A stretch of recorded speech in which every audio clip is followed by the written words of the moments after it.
Welcome back. Today, I want to talk about what I think is the most important strategic concept in aviation infrastructure investing: vertical integration. And I want to explain not just what it is, but specifically why the combination of hangars, FBO services, and MRO creates a financial and competitive profile that is greater than the sum of its individual parts. Let's start by thinking about the customer, a corporate flight department. That flight department interacts with aviation infrastructure providers in three distinct ways throughout the life of their aircraft. First, storage. The aircraft needs a home, a hangar where it's protected, accessible, and ready for the next mission. Second, service. When the aircraft arrives or departs, it needs ground handling, fuel, crew services, catering coordination, and all the logistics that make a flight operation run smoothly. That's the FBO. Third, maintenance. At regular intervals, some scheduled and some unscheduled, the aircraft needs to go into maintenance. Inspections, component replacements, avionics updates, paint, interior refurbishment, that's the MRO. In the fragmented market that exists today, these three functions are often provided by different operators.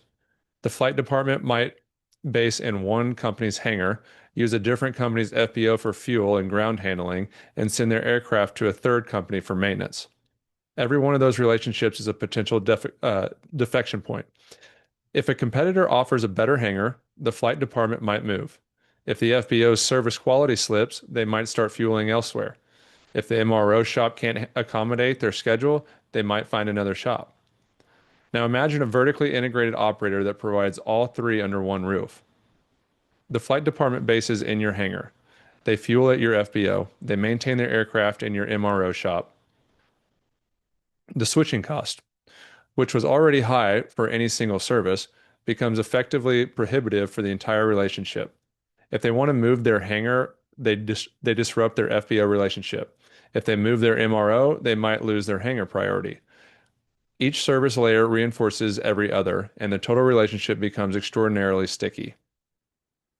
The financial profile of a vertically integrated platform is also superior to any single component in isolation. Hangar leases provide stable, long-duration base revenue, predictable monthly income with contractual escalators. Think of it as the bond in your portfolio: steady, reliable, foundational. FBO fuel sales and ground handling fees provide a variable income layer that amplifies performance when flight activity is elevated. Think of that as the equity-like component, variable upside. MRO contract revenue provides multi-year recurring income that is regulatory mandated. Aircraft must be maintained. The MRO revenue stream doesn't disappear in a downturn. It adjusts for utilization, but the mandatory maintenance intervals still come due. That's your inflation-protected, non-discretionary revenue anchor. The combination produces a revenue mix that is genuinely resilient across economic cycles.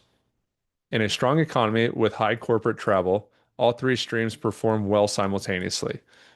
In a softer economy where discretionary travel declines, the hangar rents and mandatory MRO contracts hold the base revenue even as FBO throughput moderates. There's no other asset class I'm aware of where you can get that combination of base stability, variable upside, and non-discretionary contractual revenue in a single platform. And at exit, which is what ultimately determines investor returns, the platform multiple is significantly higher than the sum of the asset multiples.